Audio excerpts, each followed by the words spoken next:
কোরআনের ভিতরে আছে 250 রকমের হারাম। কত কত কত? 250 রকমের হারাম, 250 রকমের হালাল।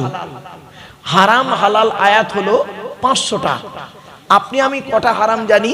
সুদ খাওয়া, মদ খাওয়া, ঘুষ খাওয়া, বিয়ের পণ নেওয়া, নারী নির্যাতন করা, জমি রাজ চুরি করা, হুক মেরে কারেন্ট নেওয়া, আর জানি না।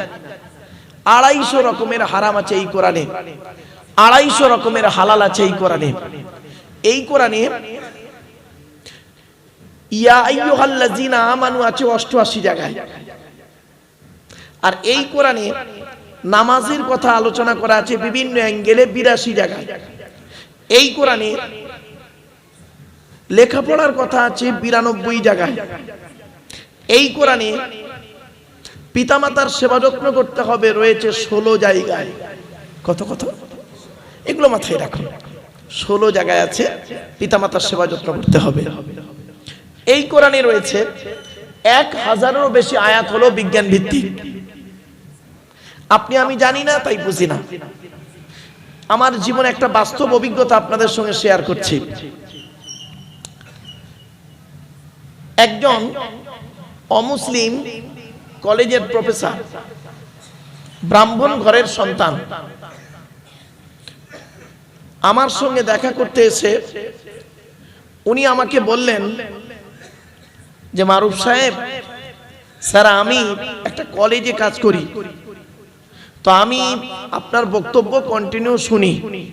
আমি বললাম থ্যাংক ইউ। উনি বললেন স্যার আমি কোরআন পড়ে বুঝলাম, পেলাম শুকরের মাংস খাওয়া হারাম, সুদ খাওয়া হারাম, মদ খাওয়া হারাম, ব্যভিচার করা হারাম। আমি বললাম হ্যাঁ। উনি বললেন কাদের জন্য হারাম? যারা আল্লাহকে বিশ্বাস করে, নবীকে বিশ্বাস করে, তাদের জন্য হারাম। আমি তো আল্লাহকে বিশ্বাস করি না, আমি তো নবীকে বিশ্বাস করি না, তা আমি যদি সুদ খাই, মদ খাই, ঘুষ খাই, অথবা ব্যভিচার করি, শুকরের মাংস ভক্ষণ করি, তাহলে কেন সৃষ্টিকর্তা আল্লাহ আমাকে কিয়ামতের মাঠে শাস্তি দেবেন? আমাকে তো হালাল খেতে কোরআনে বলেনি। মারাত্মক প্রশ্ন কিন্তু। আমাকে তো আল্লাহ কোরআনে হালাল খেতে বলেনি, বলেছে কাদের? ইয়া আইয়ুহাল্লাযীনা আমানু, হে ঈমানদার বান্দাগণ। তা আমি তো ঈমানদার বান্দা নই। তখন আমি ওনাকে বলেছিলাম স্যার আপনি কি গোটা কোরআন পড়েছেন? তা বলল হ্যাঁ। আমি বললাম স্যার কোন এক জায়গায় সামান্য একটু মিস্টেক হয়ে গেছে। বলছে কিরকম? আমি বললাম স্যার গোটা কোরআনের মধ্যে 3 শ্রেণীর লোককে আল্লাহ হালাল খেতে বলেছেন। কয় শ্রেণী? 3 শ্রেণীর লোককে আল্লাহ হালাল খেতে বলেছেন। চলুন আমরা এই 3 শ্রেণীর মধ্যে পড়ি কিনা একটু দেখি। 1 নাম্বার, নবী রাসূলদেরকে আল্লাহ হালাল খেতে বলেছেন। উনি বললেন স্যার নবী রাসূলুল্লাহ তো হালাল খাবেন, এতে এটা আবার আল্লাহর বলার কি দরকার ছিল? আমি বললাম স্যার এই কারণেই বলা হয়েছে যাতে করে সাধারণ মানুষের মাথায় এটা না ঢুকে যায় নবী মানে যা খুশি তাই, রাসূল মানে যা খুশি তাই। এত সহজ নয়, মনে রাখবেন। কোরআনে বলা হয়েছে 8 নম্বর পারা 10 নম্বর পৃষ্ঠার একেবারে 7 নম্বর লাইন, সূরার নাম সূরা আরাফ, ফালানাসআলান্নাল্লাযীনা উরসিলা ইলাইহিম ওয়ালানাসআলান্নাল মুরসালিন। প্রত্যেক নবী রাসূলকে আমি আল্লাহ কিয়ামতের মাঠে জিজ্ঞাসা করব, আপনাকে নবী করে পাঠিয়েছিলাম, আপনি কি আপনার দায়িত্ব পালন করেছিলেন? আপনাকে রাসূল করে পাঠিয়েছিলাম, আপনি কি আপনার দায়িত্ব পালন করেছিলেন? নবী রাসূলদেরকে যদি এই রকম প্রশ্নের সম্মুখীন হতে হয়, আমি আপনি কোন জায়গায় দাঁড়িয়ে আছি? আমাকে আপনাকে আল্লাহ প্রশ্ন করবেন না? আপনারা ভাবলেন কি করে? অবশ্যই প্রশ্নের সম্মুখীন হতে হবে। আল্লাহ পাক কোরআনে বলেছেন সূরা কিয়ামার মধ্যে, আয়াহসাবুল ইনসানু আন ইউতরাকা সুদা, মানুষ কি মনে করে, মানুষ কি মনে করেছে এমনি এমনি ওকে ছেড়ে দেবো, বিচার না করে ছেড়ে দেবো এমনি এমনি? এত সহজ নয়। কড়াই গন্ডায় হিসাব নেব, যদি ভালো বুঝি তো রেহাই দেবো, আর নইলে যদি একটু গন্ডগোল দেখি বলবো দাঁড়া খবর আছে। চলুন, তো কোরআনে 3 শ্রেণীর লোককে আল্লাহ হালাল খেতে বলেছেন। 1 নাম্বার, নবী রাসূলদেরকে আল্লাহ হালাল খেতে বললেন। রেফারেন্সটা কোথায় আছে? 18 নম্বর পারার 4 নম্বর পৃষ্ঠার 9 নম্বর লাইন, সূরার নাম সূরা মুমিনুনের 51 নম্বর আয়াত। ইয়া আইয়ুহার রাসূল কুলু মিনাত তাইয়্যিবাতি ওয়ামালু সলিহা ইন্নী বিমা তা'মালুনা আলীম। আল্লাহ বললেন, হে রাসূলগণ, হে নবীগণ, রাসূলগণ, আপনারা পৃথিবীতে হালাল খাবার খান, ওয়ামালু সলিহা, এবং পৃথিবীতে ভালো ভালো কাজগুলো করুন। কেন? ইন্নী বিমা তা'মালুনা আলীম, আমি আল্লাহ নিশ্চয়ই আপনাদের খবর সব রাখি। কিছু বুঝতে পারছেন? তাহলে আমরা এখানে কেউ নবী রসুল নয়, এক নাম্বারটা বাদ। উনি বললেন আমি নবীও নয় রসুলও নয়। বললাম স্যার তাহলে এক নাম্বারটা বাদ। বলছে দ্বিতীয় নাম্বারে কাকে বলা হয়েছে হালাল খেতে, দেখি চলুন। যারা আল্লাহকে বিশ্বাস করে, নবীকে বিশ্বাস করে, ইসলামিক পরিভাষায় তাদেরকে বলে মুমিন। কি বললাম বাবা? মুমিন। তো আপনারা আল্লাহকে বিশ্বাস করেন, নবীকে বিশ্বাস করেন, তাহলে আপনারা আমরা মুমিন। চলুন আমাদেরকে হালাল খেতে আল্লাহ কোথায় বলেছে দেখে নিন। 2 নম্বর পারা 4 নম্বর পৃষ্ঠা 14 নম্বর লাইন, সূরার নাম সূরা বাকারার 172 নম্বর আয়াত। ইয়া আইয়ুহাল্লাযীনা আমানু কুলু মিন তাইয়্যিবাতি মা রাযাকনাকুম ওয়াশকুরু লিল্লাহি ইন কুনতুম ইয়্যাহু তা'বুদুন। হে ঈমানদার বান্দাগণ, আমার দেওয়া হালাল রিজিকগুলো তোমরা ভক্ষণ করো, আর আমি আল্লাহ আমার শুকরিয়া আদায় করো, আর আমারই ইবাদত করো, অন্য কারোর আরাধনা উপাসনা করিও না। আজকের আলোচনায় এই ইঙ্গিতগুলো দেওয়া আছে। চলো তাহলে আমরা মুমিন। উনি তখন বললেন আমি তো আল্লাহকে বিশ্বাস করি না, নবীকে বিশ্বাস করি না, আমি মুমিন নই, সুতরাং ওটা আপনার জন্য প্রযোজ্য, ওই আয়াতটা আমার জন্য নয়। ভালো। এবার বললাম স্যার 3 নাম্বারটা দেখুন তো আপনি পড়েন কিনা, আর আপনারা একটু ভাবুন তো বাবু। আমি বললাম কোরআনে বলা হয়েছে সমগ্র মানব জাতিকে আল্লাহ হালাল খেতে বলেছেন। জোরে বলুন সুবহানাল্লাহ। বলছে মানব জাতিকে হালাল খেতে বলেছে মানে? বললাম হ্যাঁ স্যার। আপনি মানব জাতির মধ্যে পড়েন কি? বলছে হ্যাঁ আমি মানব জাতির মধ্যে। নাকি? আমি বললাম স্যার আপনি কি এটা ভাবেন ম্যাংকি থেকে ম্যান, বাঁদর থেকে মানুষ, এটা বিশ্বাস করেন কি? বলছে না না না না, আমি আদমের সন্তান, আমি আদমের সন্তান, আমি একজন মানুষ, মানব জাতির মধ্যে একজন। তাই বললাম স্যার আপনি হিন্দু হন, মুসলিম হন, জৈন, খ্রিস্টান, ব্রাহ্মণ, যাই হন না কেন, আপনাকে হালাল খেতে হবে। এটা আমি বলিনি, কোরআনে বলা হয়েছে। চলুন উনি তখন করলেন কি, লিখে নিলেন কোরআনের কোথায় লেখা আছে শুনে নিন। 2 নম্বর পারা 4 নম্বর পৃষ্ঠার একেবারে 8 নম্বর লাইন, সূরার নাম সূরা বাকারার 168 নম্বর আয়াত। ইয়া আইয়ুহান নাস, নাস মানে মানব, ইয়া আইয়ুহান নাস, হে মানব জাতি, কুলু মিম্মা ফিল আরদি হালালান তাইয়্যিবা, পৃথিবীতে আমার দেওয়া হালাল রিজিকগুলো তোমরা ভক্ষণ করো। ওয়ালা তাত্তাবিউ খুতুওয়াতিশ শয়তান, শয়তানের পথকে অনুসরণ করিও না। ইন্নাহু লাকুম আদুউম মুবিন, শয়তান হলো তোমাদের প্রকাশ্য দুশমন। তখন আমি বললাম স্যার আপনার কি ধারণা হয় কোরআন শুধু মুসলমানদের জন্য এসেছে? উনি বললেন আমি তো তাই মনে করতাম। বললাম না স্যার, কোরআন শুধু মুসলমানদের জন্য আসে নাই, হুদাল্লিন নাস, মানুষের হেদায়েতের জন্য কোরআন এসেছে। অবাইয়িনাতিন মিনাল হুদা ওয়াল ফুরকান, ন্যায় আর অন্যায়কে পৃথক করার জন্য কোরআন নাযিল হয়েছে। আমি বললাম স্যার আপনার কি মনে হয় যে মুহাম্মদ সাল্লাল্লাহু আলাইহি সাল্লাম শুধু মুসলমানদের নবী? বলছে আমি তো তাই জানি। বললাম না স্যার, মুহাম্মদ সাল্লাল্লাহু আলাইহি সাল্লাম শুধু মুসলমানদের নবী নয়, কুল কায়নাতের রাসূল। জোরে বলুন। এখন দলিলটা কোথায়? 9 নম্বর পারা 9 নম্বর পৃষ্ঠার একেবারে 11 নম্বর লাইন, সূরার নাম সূরা আরাফ। কুল, নবী তুমি বলো, ইয়া আইয়ুহান নাস, হে মানব জাতি, ইন্নী রাসূলুল্লাহি ইলাইকুম জামিয়া, কুল কায়নাতে রাসূল করে মুহাম্মদ সাল্লাল্লাহু আলাইহি ওয়াসাল্লামকে আল্লাহ পাঠিয়েছেন। তাহলে বোঝা গেল কি মুহাম্মদ সাল্লাল্লাহু আলাইহি ওয়াসাল্লাম হলেন সকলের নবী।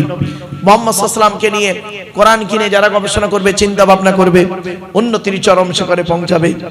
আর যারা উল্টো পথে চলবে তাদের খারাপই খুবই নিকটে।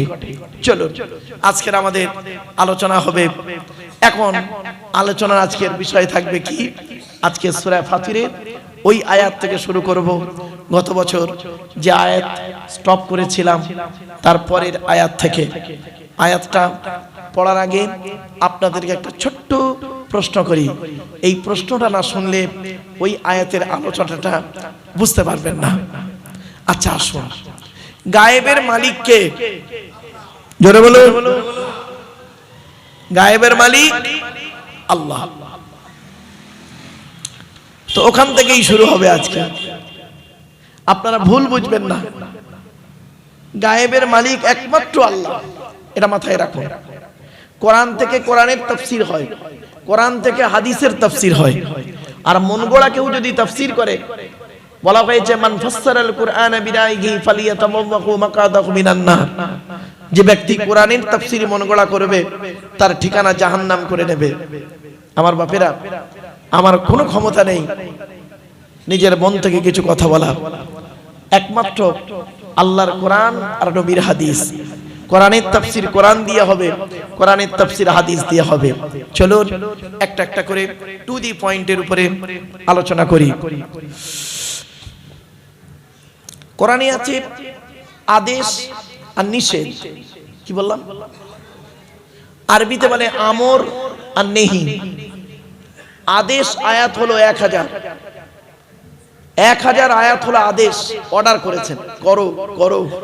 আর 1000 আয়াত হলো নিষেধ, নিষেধ করো না করো না করো না।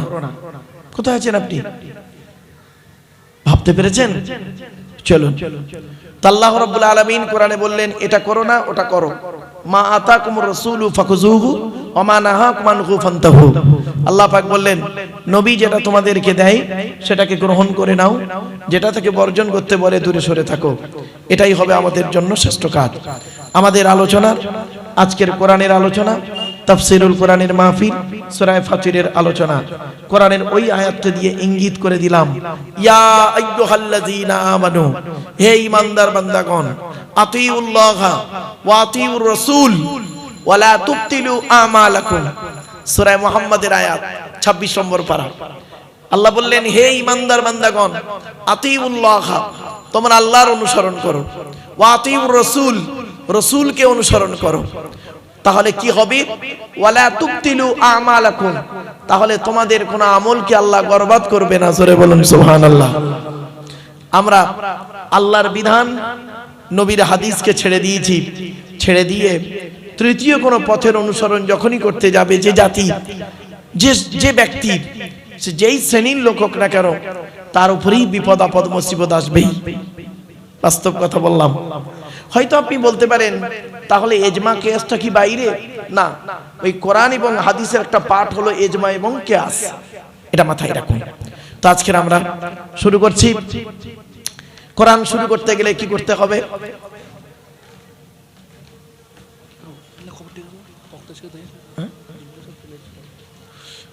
কোরআন পড়তে গেলে সর্বপ্রথম কি পড়তে হবে? তাউজ তাসমিয়া, মানে আউজ বিল্লাহ বিসমিল্লাহ।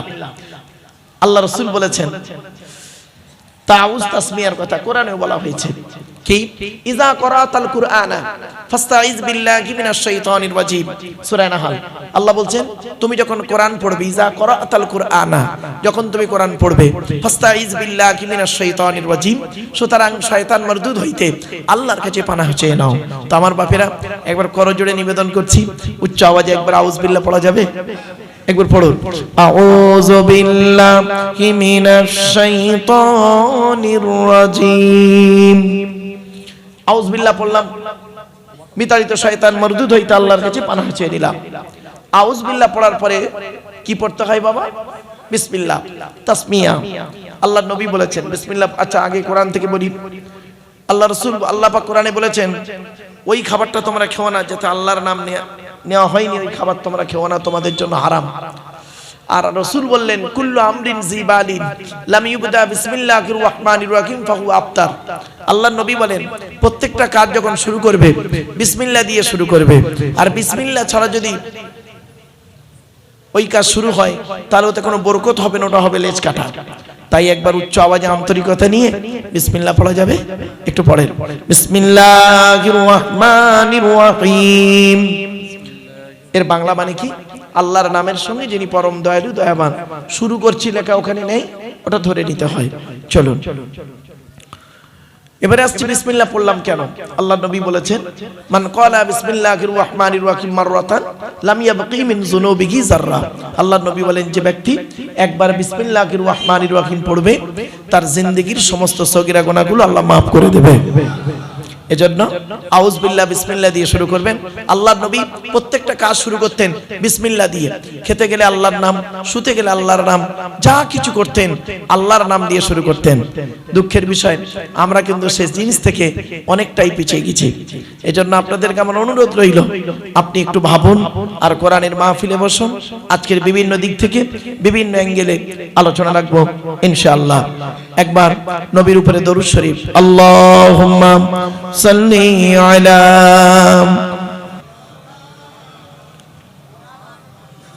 ওয়া আলা আলি সাইয়্যিদিনা।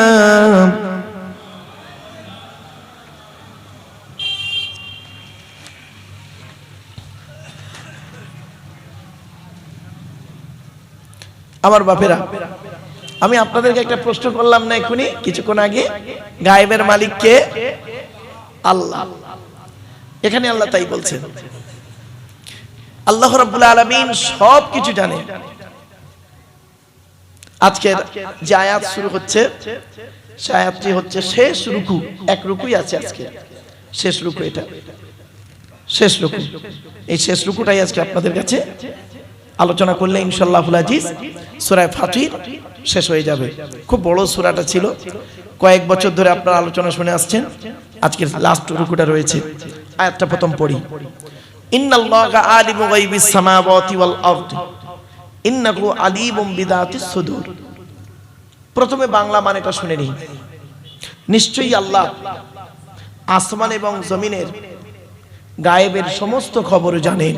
জোরে বলুন। এমনকি ইন্নাহু আলিমুম বিযাতিস সুদূর, প্রত্যেকের অন্তরের খবর আল্লাহ রাখেন। এখন প্রশ্ন হলো, এই আয়াত দিয়ে অন্য আয়াতের ব্যাখ্যা কি আসছে দেখি। চলো, আল্লাহ বলছেন কোরআনের আয়াত, ইন্নাল্লাহা ইনদাহু ইলমুস সাআ ওয়া ইউনাজ্জিলুল গায়স ওয়া ইয়ালামু মা ফিল আরহাম ওয়া মা তাদরি নাফসুম মাযা তাকসিবু গাদাম ওয়া মা তাদরি নাফসুম বিআইয়ি আরদিন তামুত ইন্নাল্লাহা আলিমুন খবীর। কি 21 নম্বর পারার সূরার নাম সূরা লোকমানের 34 নম্বর আয়াত। কিয়ামতের খবর একমাত্র আল্লাহই জানেন। মায়ের পেটে কি আছে একমাত্র আল্লাহই জানেন। শুধু তাই নয়, কোন মেঘে কতটা পানি বর্ষণ হবে বান্দা কারোর বলার ক্ষমতা নাই।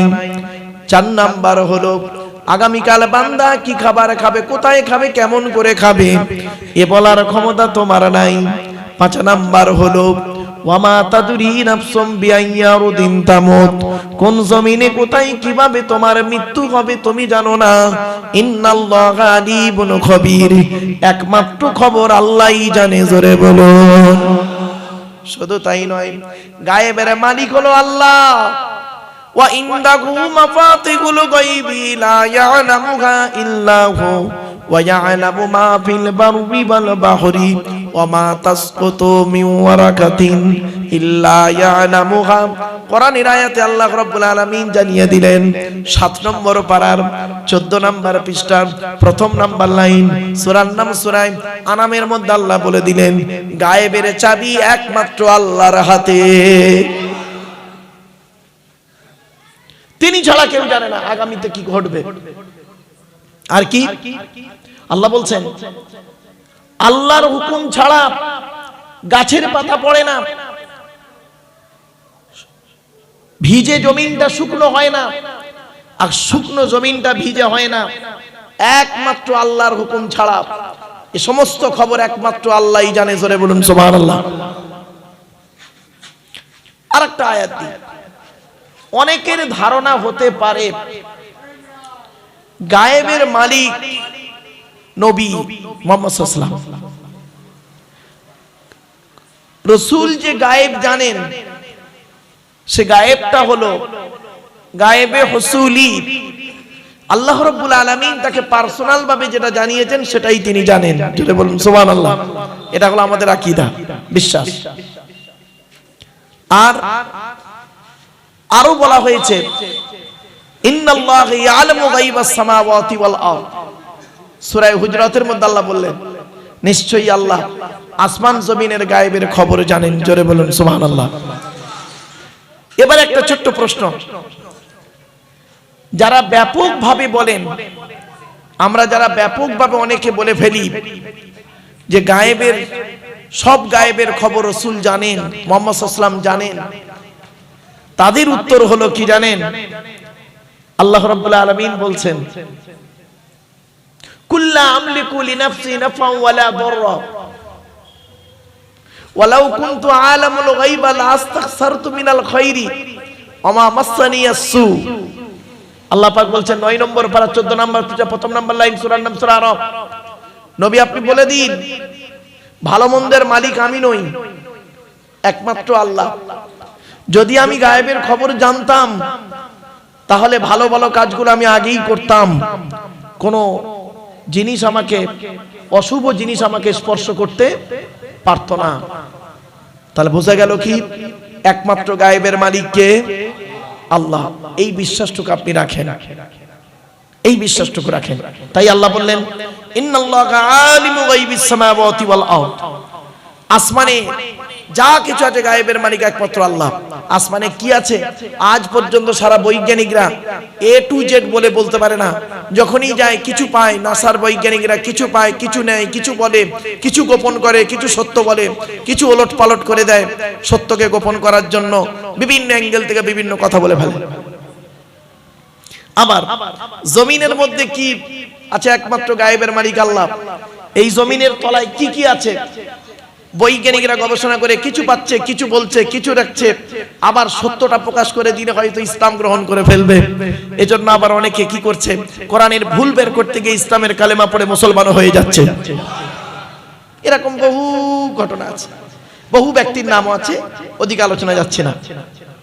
এরপরে আল্লাহ বললেন, ইন্নাহু আলিমুম বিযাতিস সুদূর। নিশ্চয়ই আল্লাহ রাব্বুল আলামিন অন্তরের খবর রাখেন। আপনি এখানে বসে আছেন কি নিয়ত নিয়ে, আমি এখানে এসেছি কি নিয়ত নিয়ে। আমি আমারটা জানি, আপনি আপনারটা জানেন। মনে রাখবেন, পাপ জানে মন, মা জানে বাপ।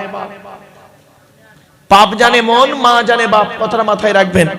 অতএব অন্তরটাকে ঠিক রাখুন, আল্লাহর উপরেই রাখুন বিশ্বাসটা, তাহলে আপনি ঠিক জায়গায় দাঁড়িয়ে থাকবেন। আর যদি আপনি অন্তর্যামীকে অন্য জায়গায় অন্যকে কাউকে স্থান করে দেন, তাহলে আপনি সমস্যায় পড়বেন। এটা মনে রাখবেন। আল্লাহ এবং রাসূল সম্পর্কে কি ধারণা রাখতে হবে আমাদের? এই যে সমস্যাটা উঠলো, সমাধান করে দিচ্ছি। কি ধারণা রাখবেন? আল্লাহ হলেন খালিক, নবী হলো মাখলুক। আল্লাহ হলেন সৃষ্টিকর্তা, এটা মাথায় রাখতে হবে আমাদের। আপনি এমন কিছু আবেগে করবেন না। আমি সেই বলেছিলাম আবেগ আর বিবেক, মনে পড়ছে? আবেগে এমন কিছু কথা বলে ফেলবেন না, এমন কিছু করে ফেলবেন না, নবীকে ভক্তি করতে করতে ঈমানটা হারিয়ে ফেলবেন না। এখন আপনাকে প্রশ্ন হতে পারে, নবীকে ভক্তি করতে গিয়ে ঈমান হারায়? তার দলিল প্রথমেই বলেছিলাম, ইহুদিদের হেদায়েতের জন্য উজায়ের নবীকে পাঠিয়েছিল। ইহুদিরা কি করলো? উজায়ের নবীকে ভক্তি করতে করতে আল্লাহর বেটা বানিয়ে দিল। মনে পড়ছে? বক্তব্য শুরুতেই বলেছিলাম কেন, এই কারণে। আমি প্রথমে যে কথাগুলো বলি জিসটা বলে দিলাম, এবারে আস্তে আস্তে করে খোলাসা করব, ক্লিয়ার হয়ে যাবে। আর প্রথমেই যদি আমি শুরু করি তাহলে আপনি বুঝতেই পারবেন না কি বলছে, সমস্যায় পড়ে যাবেন। এজন্য মূল জিসটা আমি প্রথমে টুকটুক টুকটুক করে বলে দিয়েছিলাম। এজন্য আবেগ নিয়ে চলবেন না, বিবেক নিয়ে চলুন বিভিন্ন ক্ষেত্রে। আর একটা কথা আপনাকে বলি, যুবকদেরকে বলি, যুবক ভাইয়েরা এখন ওরা আবেগে চলে, কিন্তু 40 বছর বয়সের পরে না আর আবেগ থাকে না। ঠিক না বেটি? জাস্ট একটা 15-20 বছরের ছেলে এখনই যে কাজটা করবে, 40 বছরের বয়স্ক মানুষ সে কাজটা করতে গেলে 5 বার ভাববে। আপনি বয়স বলছেন, গত বছরে আলোচনা করেছিলাম যে আয়াতটা, সেই আয়াতটার কি ছিল জানেন? মনে আছে? যে উম্মতে মুহাম্মাদীর গড় আয়ু কতদিন? মনে পড়ছে আপনাদের? এবার উম্মতে মুহাম্মাদীর গড় আয়ু হলো, রাসূলুল্লাহ বলেছেন 60 থেকে 70। খুব কম লোকই 70-এর বেশি পায়, মানে হায়াত পায়। এর আগের আয়াতটা ছিল গত বছরে, এটা বলে শেষ করেছিলাম। আর এও পর্যন্ত একটা বলেছিলাম, একজন মানুষ রাসূলুল্লাহর কাছে এসে বলছেন, ইয়া রাসূলুল্লাহ, বেশি দিন বাঁচতে গেলে কি করতে হয়? তা রাসূলুল্লাহ বললেন তোমার বয়স কত? তা লোকটা বললেন আমার বয়স এই। দেখা গেল তার বয়সটা খুব অনেকটাই বেশি। তো নবীজি বললেন তা তুমি বাঁচতে চাও কেন? বলছি এই এখনই মরে যাব। তা রাসূল বললেন বেশি দিন বাঁচতে গেলে কয়েক কটা জিনিস পৃথিবীতে করো। 1 নাম্বার ভালো ভালো কাজগুলো করো। 2 নাম্বার আত্মীয়তা বিচ্ছেদ করো না। কি কি কি? আত্মীয়তা বিচ্ছেদ করো না। আজকে আমি বেশ কিছু কথা বলবো মা বোনদের সম্পর্কে। মায়েরা বোনেরা একটু শুনবেন। আত্মীয়তা বিচ্ছেদ করার মূল একটা জিস্ট হলো মা বোনেরা। আজকের মা বোনদের সম্পর্কে আমি বেশ কিছু কথা বলবো। মা বোনেরা ভুল বুঝবেন না, আমাকে একটু ধৈর্যের পরিচয় দিন। এরপর আল্লাহ পাক বলছেন সেই আল্লাহর গুণগান গাইবে যে আল্লাহ জমিনের মধ্যে তোমাদেরকে কি করেছে? খলিফা নিযুক্ত করেছে, প্রতিনিধি নিযুক্ত করেছেন। হুয়াল্লাযী জাআলাকুম খলাইফা ফিল আরদি ফামান কাফারা ফাআলাইহি কুফরুহু। অনেক আছে যে তাদের মধ্যে কুফরি করে, তার উপরে কুফরির মধ্যেই থাকে। যে কুফরি করে খবরদার আল্লাহকে অস্বীকার করবেন না, আল্লাহকে স্বীকার করুন। সৃষ্টিকর্তাকে আপনাকে স্বীকার করতে হবে। আপনি নিজে নিজে আসেননি, আপনাকে আনা হয়েছে। আপনি হলেন দুর্বল, আমি হলাম দুর্বল, আপনি হলেন দুর্বল। আপনি অস্তিত্বে ছিলেন না, আল্লাহ আপনাকে নিয়ে এসেছেন বিভিন্ন অ্যাঙ্গেলে। সেই অ্যাঙ্গেলগুলো কি আল্লাহ নিজেই বলছেন, আল্লাহু আখরাজাকুম মিন বুতুনি উম্মাহাতিকুম লা তা'লামুনা শাইয়্যা ওয়া জাআলা লাকুমুস সামআ ওয়াল আবসারা ওয়াল আফইদা। আল্লাহ বলছেন আমি আল্লাহ তোদেরকে তোদের মায়ের পেটের ভিতর থেকে বের করেছি। লা তা'লামুনা শাইয়্যা, পৃথিবীর কোনো ভাষাই তুই জানতে না। ওয়া জাআলা লাকুমুস সামআ, শোনার জন্য কান দান করেছি। ওয়াল আবসারা, দেখার জন্য চোখ দান করেছি। ওয়াল আফইদা, বোঝার জন্য হৃদয় দান করেছি। জোরে বলুন সুবহানাল্লাহ। রব্বুল আলামিন বলছেন এগুলো তোর দান করেছি, তোর অস্তিত্ব, তার তুই কেমন করে আমাকে অস্বীকার করিস? কাইফা তাকফুরুনা বিল্লাহি ওয়া কুনতুম আমওয়াতান ফাআহইয়াকুম সুম্মা ইউমীতুকুম সুম্মা ইউহয়িকুম সুম্মা ইলাইহি তুরজাউন। কেমন করে তোর আল্লাহকে অস্বীকার করিস? তোর এছাড়া নিষ্প্রাণ কোনো অস্তিত্ব ছিল না পৃথিবীতে। আপনি ভাবছেন কি? দাঁড়ান। এরপর আল্লাহ পাক বললেন তারা কাফেরদের, অস্বীকারীদের কুফরিটা, অস্বীকারটা কি হয় জানেন? তাদের রবের প্রতি এমন ভাবে অস্বীকার করে তারা, সেটাই তাদেরকে খুব বেরিয়ে দেয়। তারা মনে করে আমরা এতেই খুব ভালো আছি। আল্লাহ পাক বলছেন তাদের একমাত্র কি হয়, মানে পাপ ছাড়া তাদের কোনো কাজ নেই। এরপর আল্লাহ পাক বলছেন তারা হলো জাহান্নামী।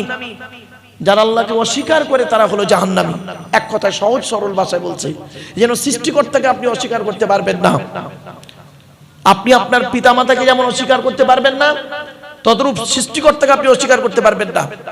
সৃষ্টিকর্তা আপনাকে সৃষ্টি করেছেন বাপের পৃষ্ঠ হতে, মায়ের পেটে থেকে, এটাকে আপনাকে মানতেই হবে। আল্লাহ পাক বললেন ফামান কাফারা ফাআলাইহি কুফরুহু ওয়ালা ইয়াজিদুল কাফিরিনা কুফরুহুম ইনদা রাব্বিহিম ইল্লা মাক্তা ওয়ালা ইয়াজিদুল কাফিরিনা কুফরুহুম ইল্লা খাসারা। ক্ষতি ছাড়া কোনো ব্যাপার থাকে না তাদের। এই জন্য অস্বীকারীদের অবস্থা হলো আল্লাহকে স্বীকার করে নেওয়া, আর স্বীকার যদি না করেছে তাহলে হবে সে শয়তানের দল। আর শয়তানের দল কোনোদিন জয়লাভ করতে পারে না। কোরআনে বলা হয়েছে যারা আল্লাহকে অস্বীকার করে, নবীদেরকে অস্বীকার করে, নিজের জন্মকে, অস্তিত্বকে অস্বীকার করে, হায়াত মউতকে অস্বীকার করে, তারা কি হলো? কাফির, কুফর করে, অস্বীকার করলো। কুফর শব্দের অর্থ কি? সত্যকে গোপন করা। আপনি সত্যকে গোপন করেছেন, অতএব আপনার ঠিকানা হবে জাহান্নাম। কোরআন জানিয়ে দিয়েছে। এরপর আল্লাহ পাক বললেন নবী আপনি বলে দিন তোমরা আল্লাহকে ছাড়া অন্য কাউকে যাদেরকে ডাকছো তারা কি পৃথিবীতে কোনো কিছু তৈরি করতে পেরেছেন? আল্লাহ বলছেন তুমি আল্লাহকে ছাড়া অন্য কাউকে ডাকছো, তারা কি পৃথিবীতে কিছু তৈরি করেছে? কিছুই করতে পারেনি। কুল আরাআইতুম শুরাকাকুমুল্লাযীনা তাদউনা মিন দুনিল্লাহ আরুনি মাযা খালাকু মিনাল আরদি আম লাহুম শিরকুন ফিস সামাওয়াত। তারা কি পৃথিবীতে কিছু তৈরি করেছে? কিছু অংশ করেছে? দেখাও আমাকে। জীবনে পারবে না। এই পৃথিবীর সব কিছু তৈরি করেছেন সৃষ্টিকর্তা আল্লাহ। কোরআনের প্রথমেই বলে দিয়েছে, আমি বক্তব্যের শুরুতেই বলেছিলাম, আল্লাহ পাক বলছেন এই পৃথিবীর সমস্ত জিনিস সৃষ্টি করেছি সুন্দর করে মানুষের জন্য বলে দিয়েছি। গাছপালা, তরুলতা, পশু পাখি, পাহাড় পর্বত, নদ নদী। আল্লাহ পাক বলছেন ওয়াতিলকাল আমসালু নাদরিবুহা লিন্নাস ওমা ইয়াকিলুহা ইল্লাল আলিমুন। কোরআনে আল্লাহ পাক বললেন এই আসমান, পৃথিবী, জমিন সৃষ্টি করেছি কাদের জন্য? মানুষের জন্য। মানুষের জন্য। ওয়াতিলকাল আমসালু নাদরিবুহা লিন্নাস ওমা ইয়াকিলুহা ইল্লাল আলিমুন। এগুলো বুঝবে কারা? আলেম লোকেরা বুঝবে, জ্ঞানী লোকেরা বুঝবে, জ্ঞানীরা এগুলো অনুভব করতে পারবে। সেজন্য আল্লাহ পাক কোরআনে 2 জায়গায় বলেছেন কি জানেন? আফালা ইয়াতাদাব্বারুনাল কুরআন, তারা কি কোরআনকে একটু চিন্তা ভাবনা করে না? আপনি কোরআনকে একটু ভাবুন না, কোরআনকে একটু চিন্তা ভাবনা করুন, কোরআন পড়ুন। এই কোরআনকে নিয়ে সারা বিশ্ব গবেষণা করছে। আপনি কি জানেন? ছোট্ট একটা উদাহরণ দিচ্ছি, রেগে যাবেন না কেউ। বর্তমানে ইহুদিদের সংখ্যা বেশি না মুসলমানদের সংখ্যা বেশি?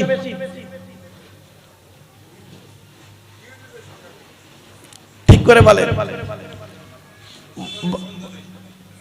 সারা খ্রিস্টানদের কথা বলিনি, ইহুদি বর্তমানে পৃথিবীতে ইহুদিদের সংখ্যা খুব কম। ওই ইসরায়েলে আছে 99%, আর বাকি সারা পৃথিবীতে অল্প অল্প ছড়িয়ে ছিটিয়ে আছে। ইহুদিদের সংখ্যা খুব কম, মুসলমানদের সংখ্যা প্রায় 200 কোটি। তাহলে বর্তমানে মার খাচ্ছে কারা বেশি? কেন? যুক্তি কি বলে? যারা সংখ্যায় বেশি হয় তারা মার খায় না, মারে। তাহলে মার খাচ্ছেন কেন? কারণ হলো টেকনোলজিতে পিছিয়ে, শিক্ষা দীক্ষা চিন্তা ভাবনা গবেষণায় পিছিয়ে। কতদিন মার খাবেন? কতদিন মার খাবেন? শুনে নিন, ইহুদিদের একটা কিতাব আছে, কিতাবটার নাম তালমুদ। কি বললাম? তালমুদ। ওই কিতাবে লেখা আছে, হে ইহুদিরা, তোমরা সেই দিন থেকে মুসলমানদের সঙ্গে পারবে না, সেই দিন থেকে মুসলমানদের সঙ্গে পারবে না যেদিন তোমরা দেখবে মুসলমানদের, যেদিন লক্ষ্য করে দেখবে জুম্মার নামাজের জামাত ফজরের নামাজের জামাতের সমান হবে। তার মানে জুমায় যতগুলো লোক নামাজে জামাতে নামাজ পড়বে, ফজরের নামাজে তত লোক নামাজ পড়বে যেদিন, সেদিন তোমরা বুঝে নেবে আজ থেকে আমরা আর মুসলমানদের সঙ্গে পারবো না। কারণ এরা সেই মুসলমানের বাচ্চা, সেই মুসলমানের উত্তরাধিকারী, যে মুসলমানকে নিয়ে 313 জন মুসলমানকে নিয়ে বদরের যুদ্ধের প্রান্তরে 1000 শত্রুর মোকাবেলা করতে গিয়ে হযরত মুহাম্মদ সাল্লাল্লাহু আলাইহি ওয়াসাল্লাম 14 জনকে হারিয়ে ইসলামের পতাকা পথেছিল। এরা তাদেরই উত্তরাধিকারী, অতএব এদের সঙ্গে আর পারা যাবে না। এরা চিন্তা ভাবনা গবেষণায় বিবেক বুদ্ধিতে অনেক উন্নত জায়গায় পৌঁছে গেছে। আর ইহুদিরা এখন খুব ভালো খবর রাখে, ফজরের নামাজ আর জুম্মার নামাজ শিখে নিন, একটু জেনে যান অন্তত, যে মুসলমানদের জুম্মার নামাজ আর ফজরের নামাজটা দেখছে মুসলমানদের জুম্মার নামাজে 3 তালা ভর্তি, আর ফজরের নামাজে ইমাম সাহেব আর 5টা বুড়ো। বুঝেই দিয়েছে এদের যত মারবি কোনো ক্ষতি হবে না। কথাটা শুনতে হয়তো খারাপ লাগলো না? আল্লাহর নবীর জীবনের শেষ কথা ছিল as-সালাত, নামাজ, নামাজ, নামাজ। আমার বাপেরা, এজন্য আমি বলি জলসা কমিটি হতে গেলে 3টে গুণ থাকা দরকার। শুধু জলসা কমিটির নয়, বক্তা শ্রোতা কমিটি 3টে। কি কি? 1 নাম্বার সৎ হতে হবে, 2 নাম্বার হালাল খাবার খেতে হবে, 3 নাম্বার খুব ইম্পর্টেন্ট 5 ওয়াক্ত নামাজি হতে হবে। এত সহজ ভাবলেন? একজন কাফির আর মুমিনের পার্থক্য কি জানেন? রাসূল বলেছেন নামাজ হলো তার পার্থক্য। ইহুদিরা এই রোজার আলোচনা করছিলেন এক ভাই, হ্যাঁ কি করছিলেন? আচ্ছা যাই হোক, আলহামদুলিল্লাহ আমার এক ভাই রোজার আলোচনা করছিলেন, আমি নামাজ পড়ে ওজিফা করছিলাম, একটু কানে এলো কথাটা। তারপরে আপনাদের মাওলানা গিয়াসউদ্দিন সাহেব উনি 2 একটা কথা বলছিলেন, ইহুদিরাও রোজা রাখে, মুসলমানরাও রোজা রাখে, পার্থক্য কি শুনবেন? শুনে নিন।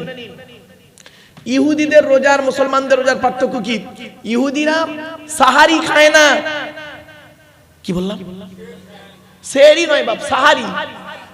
সেহরুন মানে জাদুকর, আর সাহারি মানে হচ্ছে রাতের শেষ অংশের খাবার। ইহুদিরা সাহারি খায় না, মুসলমানরা সাহারি খায়। এজন্য মুহাম্মদ সাল্লাল্লাহু আলাইহি ওয়াসাল্লাম বলেছেন, ভোরের বেলা সাহারির সময় যদি খিদে নাও পায়, অন্তত 1 ঢোক পানিও পান করিও। ঠিক না বেটি? কারণটা কি? বাড়ি থেকে ভাববেন। ইহুদিরাও ওযু করে, মুসলমানরাও ওযু করে। ইহুদিরা নামাজ পড়ে, মুসলমানরা নামাজ পড়ে। ইহুদিরা 3 ওয়াক্ত নামাজ পড়ে, মুসলমানরা 5 ওয়াক্ত নামাজ পড়ে। চলুন ওদিকে আর গেলাম না, জাস্ট এদিকে আসছে। তাই আল্লাহ পাক বললেন, আম আতাইনাহুম কিতাবান ফাহুম আলা বাইয়িনাতিন মির রাব্বিহিম, আমি তাদের কাছে কি কোনো প্রমাণ সহ কিতাব দিইনি? এসেছে তাওরাত, ইনজিল, জবুর, কোরআন, সবাইকে তারা কি করেছে? ওলট পালট করে দিয়েছে, অস্বীকার করেছে। একমাত্র কোরআনকে অস্বীকার করতে, ওলট পালট করতে পারেনি। কোরআনকে ওলট পালট করতে পারেনি। এমনকি তাওরাত এদিক ওদিক হয়ে গেছে, ইনজিল এদিক ওদিক হয়ে গেছে, জবুর এদিক ওদিক হয়ে গেছে। একমাত্র কোরআনই এমন একটা কিতাব যে কিতাবের একটা অক্ষর পর্যন্ত পরিবর্তন করতে পারেনি। জোরে বলুন সুবহানাল্লাহ। আল্লাহ পাক কোরআনে নিজেই বলেছেন, ইন্না নাহনু নাযালনা যিকরা ওয়া ইন্না লাহু লাহাফিজুন। আল্লাহ বললেন, আমি কোরআন নাযিল করেছি, এই কোরআনকে হেফাজত করার মালিক হলাম আমি আল্লাহ। আল্লাহ পাক অন্য জায়গায় বলেছেন, ইউরিদুনা লিইউতফিউ নূরাল্লাহি বিআফওয়াহিহিম ওয়াল্লাহু মুতিম্মু নূরিহি ওয়ালাউ কারিহাল কাফিরুন। কাফের বেঈমান মুশরিকরা উঠে পড়ে লাগবে যে কোরআনকে কি করবে, নিভিয়ে দেওয়ার পরিকল্পনা করবে, মুখের দ্বারায়, কথার দ্বারায়, হাতের দ্বারায়, বিভিন্ন অ্যাঙ্গেলে। আমি আল্লাহ আমার জাতের কসম করে বলছি, ওয়াল্লাহু মুতিম্মু নূরিহি, আমি আল্লাহ আমার কোরআনকে কিয়ামত পর্যন্ত জীবিত জিন্দা রেখে দেব। জোরে বলুন সুবহানাল্লাহ। আপনি কি ভাবছেন সমস্ত কোরআনগুলো পুড়িয়ে দেন, সমস্ত কোরআনগুলো ফেলে দেন? বেশি নয়, একটা কোরআনের মোকাম্মাল হাফেজকে আল্লাহ জিন্দা রেখে দেবেন। একটা কোরআনের মোকাম্মাল হাফেজ, তার মাধ্যমে কোটি কোটি কোরআন আবার তৈরি হয়ে যাবে। এজন্য হাফেজের মূল্য অনেক বেশি আছে। চলো এরপর আল্লাহ পাক বলছেন, তারা কি করে জালিমদের একে অপরের কি হচ্ছে, ধোঁকা ছাড়া কিছু দেয় না। বাল ইয়াইদু যালিমুনা বাউদুহুম বাউদান ইল্লা গুরুরা। ধোঁকা। কাফের বেঈমান মুশরিকরা, মুনাফিকরা কি করে ধোঁকা দেয়। এই ধোঁকা থেকে দূরে সরে থাকুন। মুমিন হবে কে? সাদা মাটা ব্যক্তি। মুমিনের মধ্যে কোনো প্যাঁচ থাকবে না, ঠিক না বেটি? আর প্যাঁচ যাদের মধ্যে থাকবে মুনাফিক। মুনাফিকের নিদর্শন কি কি তার একটু খুলে বলে দিই। মুনাফিককে চিনবেন কি দেখে? মুনাফিকের নিদর্শন হলো, একটা হাদিসে এসেছে 3টে, একটা হাদিসে এসেছে 5টা। কি করে চিনবেন মুনাফিক? শুনে নিন। 1 নাম্বার বলা হয়েছে কথায় কথায় মিথ্যা কথা বলবে, ওই লোকটা মুনাফিক। 2 নম্বরে বলা হয়েছে ওই লোকটা মুনাফিক, ওয়াদা করলে খেলাপ করবে। 3 নম্বরে বলা হয়েছে আমানতের খেয়ানত করবে, ও হলো মুনাফিক। আর আমানত মানে আপনারা কি বোঝেন? আমানত মানে শুধু ভাববেন না টাকা, টাকাটা শুধু আমানত নয়, আমানত অনেক দিকের হয়। দু একটা বলি, এই ভাই আমার কাছে এই বস্তুটা দিয়েছে আমানত, আমি যদি এই বস্তুটাকে খারাপ করে দিই, আমানতের খেয়ানত করলাম। তাহলে আমানত ব্যক্তি, বস্তু, জায়গা, অর্থ, কথা, 5 রকম হয় আমানত। তাহলে 1 নম্বর, এই বস্তুটা আমাকে দিলেন, আমি নষ্ট করে দিলাম, বস্তু খেয়ানত করলাম। উনি ওনার বাচ্চাটাকে আমার কাছে রেখেছেন যে হুজুর আপনার কাছে আমি বাচ্চাটাকে দিলাম, আপনি একটু আলেম হাফেজ করাবেন। আমি বাচ্চাটাকে জীবনটা নষ্ট করে দিলাম, আমানতের খেয়ানত করলাম। ব্যক্তি আমানত। প্রত্যেক স্বামীর কাছে তার স্ত্রী হলো আমানত। প্রত্যেক স্বামীর কাছে স্ত্রী হলো আমানত। এটা মনে রাখবেন, কিয়ামতের মাঠে আপনাকে জবাব দিতে হবে। ধৈর্যের পরিচয় দিন, একটা একটা করে বলবো আজকে। এরপরে আসছি জায়গা আমানত। আমি আমার কিছু জায়গায় ভাইয়ের কাছে রাখলাম, উনি করলেন কি সুযোগ বুঝে বিভিন্ন অ্যাঙ্গেলে উনি নিজের নামে রেকর্ড করে নিলেন। আমি বুড়ো মানুষ, কিছু বলতে পারলাম না। জায়গা আমানত, মনে রাখবেন। এবার আসছি টাকা। কিছু টাকা রাখলাম, বুঝতে পেরেছেন? আরেকটা আমানত বলছি, কথা আমানত। কি বললাম? কথা আমানত। আমি একটা কথা ভাইকে বললাম, ভাই আপনি কথাটা গোপন রাখবেন, কাউকে বলবেন না, আলেম মানুষ।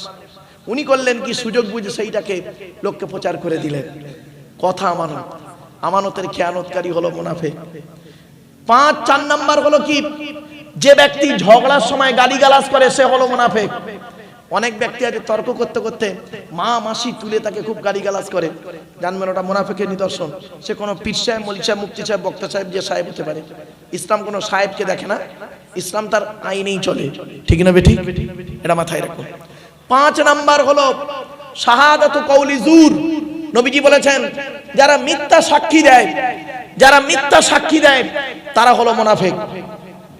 আর মুনাফিকের ঠিকানা কোথায়? ইন্নাল মুনাফিকিনা ফিদ দারকিল আসফালি মিনান নার। মুনাফিকদের ঠিকানা হলো জাহান্নামের সবথেকে নিকৃষ্ট জায়গা। মুনাফিকদের কাজ কি? আল মুনাফিকুনা ওয়াল মুনাফিকাতু বা'দুহুম মিন বা'দ ইয়ামুরুনা বিল মুনকারি ওয়া ইয়ানহাউনা আনিল মারুফ। আল্লাহ পাক কোরআনে বলছেন, এক মুনাফিক অপর মুনাফিকের সঙ্গ নেয়। কি রকম সঙ্গ দেখবেন?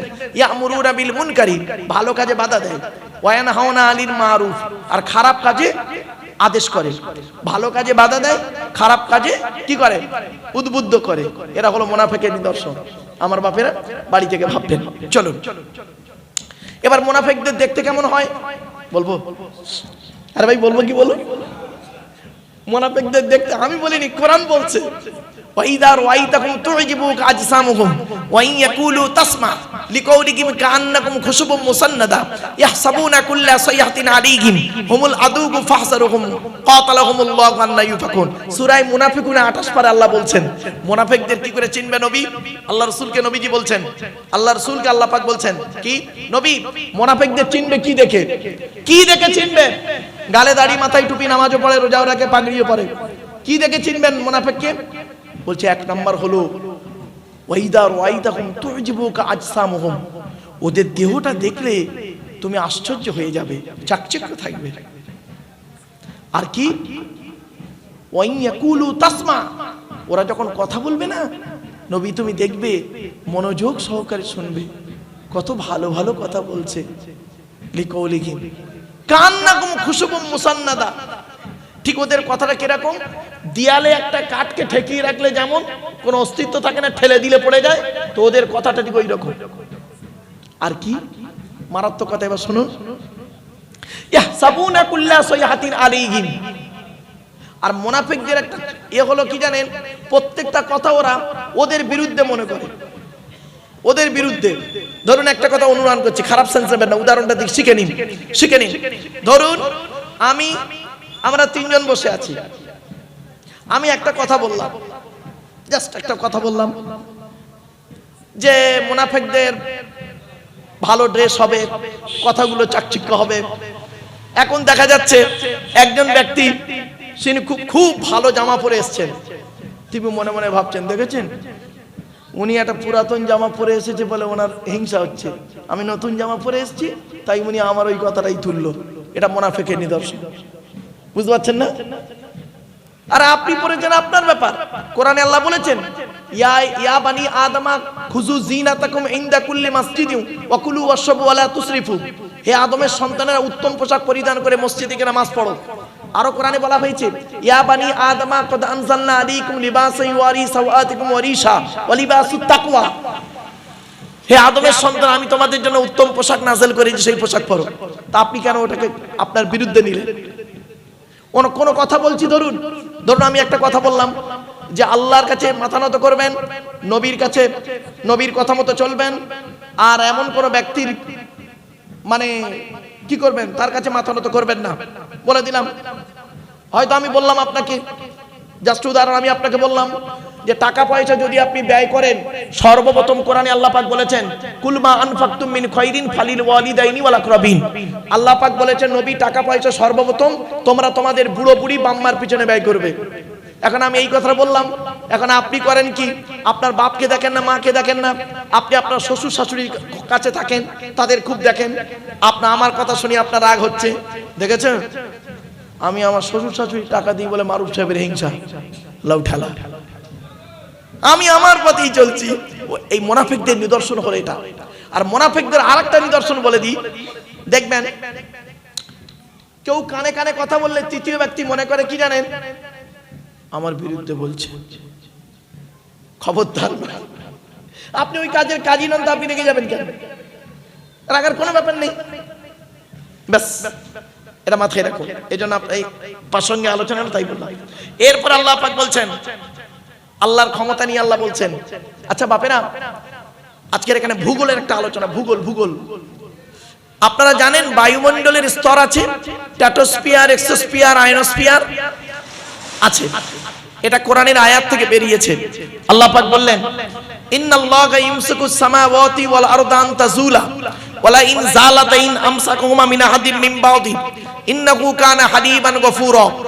আল্লাহ পাক বলছেন আসমান আর জমিনের মধ্যবর্তী জায়গায় একটা স্তর আছে, ওই স্তরের উপরে যারা থাকবে মহাশূন্যে ভেসে বেড়াবে, স্তরের নিচে যারা থাকবে মাটি তাদের আকর্ষণ করে রাখবে। কোরআনের এই আয়াতকে নিয়ে কে গবেষণা করলো? 1665 খ্রিস্টাব্দে আপেল গাছের তলায় গালে হাত দিয়ে বসে বসে ভাবতে বের করলেন, মধ্যাকর্ষণ শক্তি আবিষ্কার করে ফেললেন। Second scientific sir Isaac Newton ভাবতে বের করলেন আপেল গাছের তলায় বসে বসে। আল্লাহ পাক কি বলছেন দেখি, ইন্নাল্লাহা ইউমসিকুস সামাওয়াতি, নিশ্চয়ই আল্লাহ আসমান জমিনকে ধরে রেখেছে যাতে করে সেটা টলে যায়। আর কি ওয়ালা ইন যালাতা ইন আমসাকুহুমা মিন আহাদিন মিন বাদি, আর যদি একবার আসমান জমিন টলে যায় তাহলে তিনি ছাড়া আর কারোর ধরার ক্ষমতা নেই। ঠিক না বেটি? এটা মনে রাখবেন। এই জন্য পৃথিবী ধ্বংসের লক্ষণ আল্লাহ ভূমিকম্প দিয়ে পৃথিবী ধ্বংস করে দেবে। পৃথিবী ধ্বংসের কয়েকটা লক্ষণ আছে, তার মধ্যে 1 নাম্বার হলো বিদ্যা উঠে চলে যাবে, 2 নাম্বার ব্যভিচার বেড়ে যাবে, 3 নাম্বার মদ খাওয়া বেড়ে যাবে, 4 নাম্বার সুদ খাওয়া বেড়ে যাবে, 5 নাম্বার ঘুষ খাওয়া বেড়ে যাবে, আরো অনেকগুলো আছে, একটা করে আসছে পরে। ইন্নাহু কানা হালিমান গফুরা, নিশ্চয়ই সে আল্লাহ হলেন কি দয়ালু এবং ক্ষমাকারী। এরপর আল্লাহ পাক বলছেন কুফরি যারা করে, অস্বীকারীরা তারা কি করে জানেন? ওয়া আকসামু বিল্লাহি জাহাদা ঈমানিহিম লাইন জাআ নাযীরুম লা ইয়াকুনুন্না আহদা মিন ইহদাল উমাম ফালাম্মা জাআহুম নাযীরুম মা যাদাহুম ইল্লা নুফুরা। তারা কি করে জানেন? কসম আল্লাহর উপরে কসম খেয়ে তারা তাদের ঈমানটাকে মজবুত করার চেষ্টা করে। কেন? তাদের কাছে এসেছে একজন নাযীর, ভয় দেখানেওয়ালা। আর কে? যত তাদেরকে বলে নবী রাসূলুল্লাহ তাদেরকে